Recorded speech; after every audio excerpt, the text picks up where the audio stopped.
मैंने देखा सामने चौधरी बलदेव सिंह बैठे थे और उनके पास और कुछ भी नहीं था। अकेले कमरे में वह मुझसे क्या बात करना चाहते थे, यह सोचकर ही मैं डर गया था। दिल में आया कि क्या पता मुझे दामाद ही बना लें, मगर मेरी इतनी औकात नहीं थी। मैं तो एक गरीब बाप का बेटा था, मेरी उम्र भी कम थी, बस 17 से 18 साल का तो था। ऐसे में चौधरी बलदेव सिंह को क्यों मुझे दामाद बनाना था। मैं उनके सामने सर झुकाए बैठ गया। देखो बेटा, तुम्हें मेरी बात बहुत अजीब सी लगी होगी। तुमने मंदिर वाला ऐलान भी सुना होगा, मगर यह ऐलान बिल्कुल सही था। मैंने ज़िंदगी में कभी ऐसा नहीं सोचा था कि मैं अपने बेटी के बारे में लोगों को बात करने की मौका दूंगा। 3-4 नौजवान लड़के मेरे घर के बाहर आकर खड़े हो जाएं। मैं इस बात को भी अच्छे से जानता हूँ कि उनके दिमाग में क्या चल रहा होगा। वह क्या सोच रहे होंगे मेरी बेटी के बारे में। मगर बेटा, मैं बहुत ज़्यादा मजबूर हो गया हूँ। मैं भी अपनी बेटी का यह रूप देखा है जो आज से पहले कभी नहीं देखा था। मैं एक मजबूर बाप हूँ। मेरी उम्र देखा क्या, मैं इस उम्र में कोई मजाक करूँगा। तुमने सोचा भी कैसे? जो पैसे मैंने तुमको दिए हैं वह तुम्हारी हिम्मत और शराफत के पैसे हैं, वरना कोई भी बाप अपनी बेटी के बदले में इतने पैसे नहीं दे सकता। पैसे तो क्या, वह जान ले सकता है, मगर पैसे नहीं दे सकता। बेटा, मेरे जुड़े हुए हाथ देख लो। यह देखो, मैं अपनी बेटी को लेकर तुम पर भरोसा कर रहा हूँ। मैं ऐसा आदमी हूँ कि अपनी बेटी के तरफ उठने वाली हर गलत नज़र को भी फोड़ दूंगा। लेकिन तुम्हें मैं अपनी बेटी के साथ एक रात के लिए कमरे में क्यों छोड़ूंगा?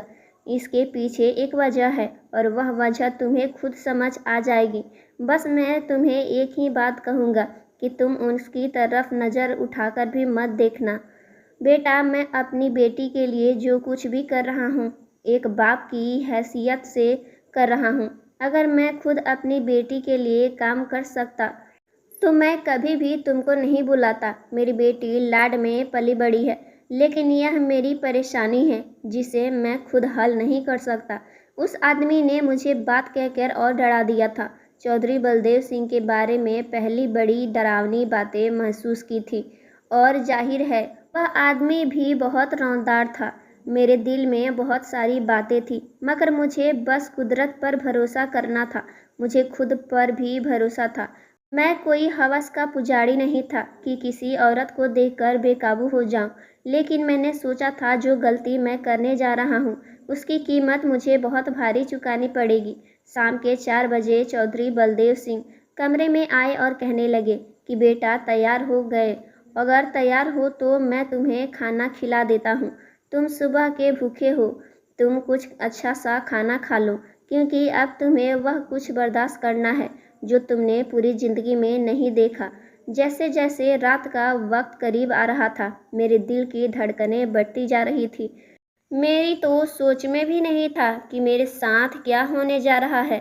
मैं तो उस लड़की के बारे में सोच रहा था, मगर जैसे ही रात के 8 बजे मुझे बलदेव सिंह ने अंदर जाने का इशारा किया, मैं किसी मुजरिम की तरह सर झुकाए कमरे के अंदर चला गया। सामने का मंजर देख के तो मेरी आंखें हैरत से मारे फटी रह गई थी। बलदेव सिंह की बेटी खूबसूरत अंदाज में तैयार सामने बैठी थी।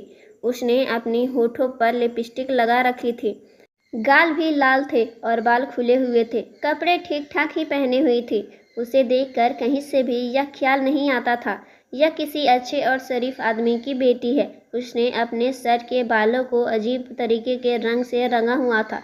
मैंने उस लड़की को देखा तो मुझे लगा कि हमारे गांव की लड़की नहीं है, बल्कि ऐसा लग रहा था जैसे ही कहीं और से आई हो। यह सच है कि मैंने कभी बलदेव सिंह की बेटी को इससे पहले नहीं देखा था, मगर यह लड़की तो बहुत अलग लग रही थी। ऐसा लग रहा था कि वह यह कोई किसी दूसरी दुनिया से आई हो।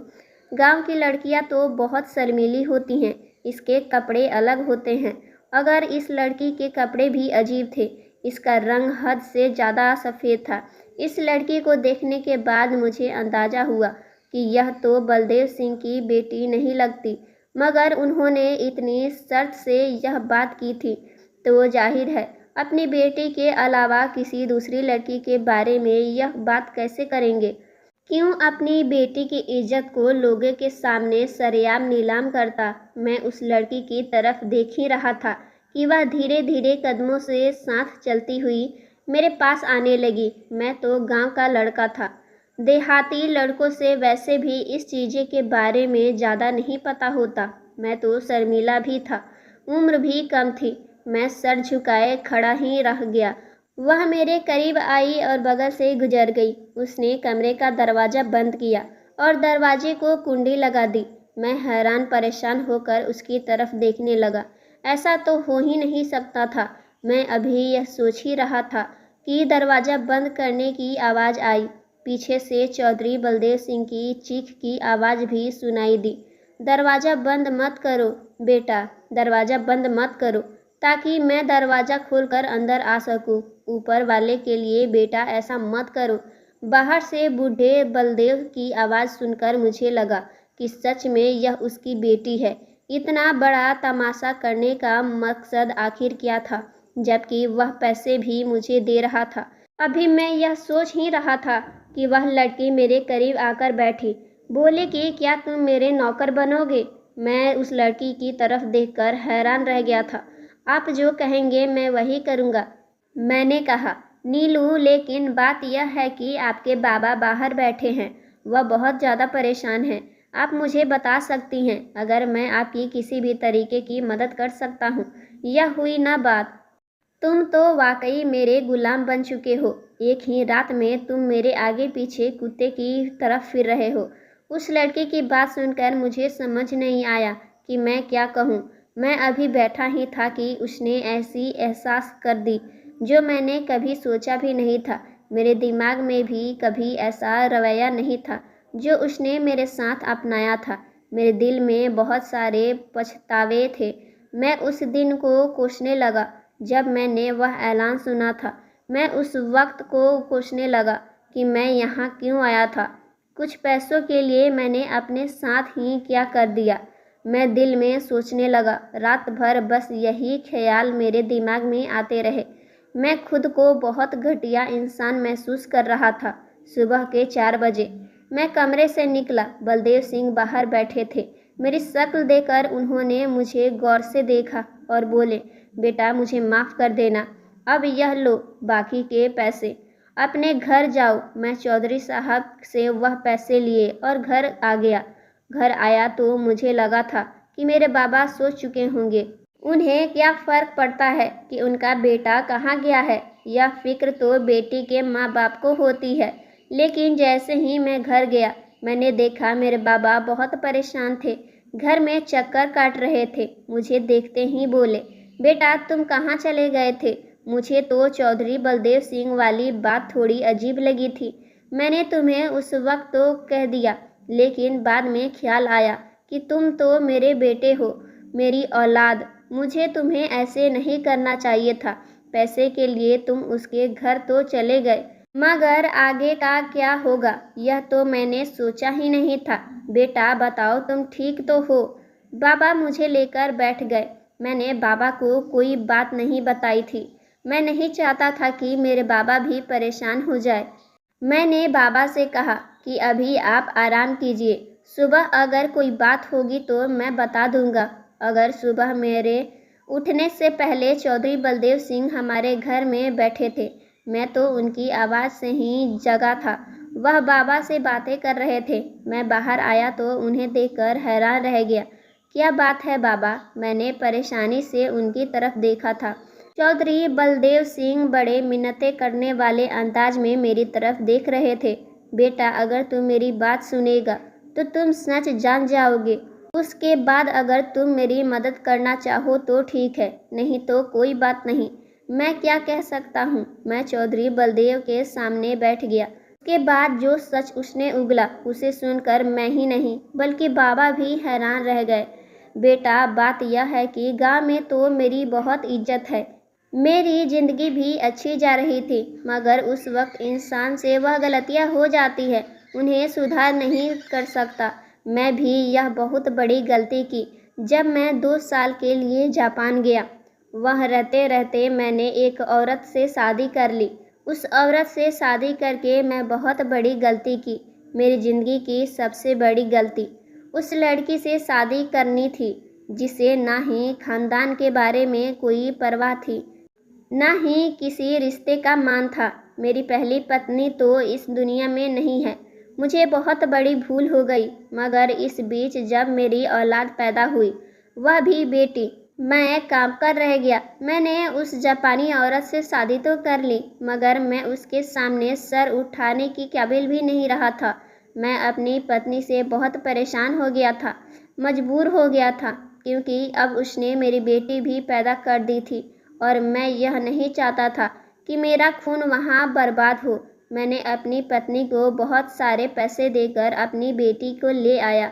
अपनी बेटी की जान छुड़वाकर जब मैं हिंदुस्तान आया तो मैंने देखा वह बहुत ज़्यादा बिगड़ चुकी थी।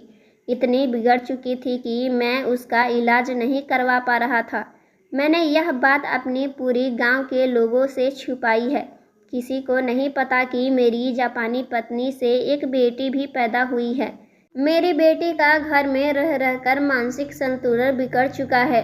कभी तो वह किसी आदमी को मारने की फरमाइश करती है, तो कभी और कुछ। बेटा, उस रात जो उसने तुम पर जुल्म किया, तुम्हें थप्पड़ मारे, तुम्हें नाखूनों से रात भर नोच रही, यह सब उसका बचपना है। मैंने सोचा है मैं उसका इलाज किसी डॉक्टर से करवाऊंगा, मगर दिमाग में एक ही बात आती है कि मेरी उस बिगड़ी हुई बेटी से शादी कौन करेगा। बेटा, तुम मान जाओ मेरी पागल बेटी से शादी करने के लिए। मैं तुमसे वादा करता हूँ कि मैं उसका इलाज जरूर करवाऊंगा, तुम्हारा भी ख्याल रखूंगा। बलदेव सिंह की बात सुनकर मैं और बाबा दोनों ही हैरान रह गए थे।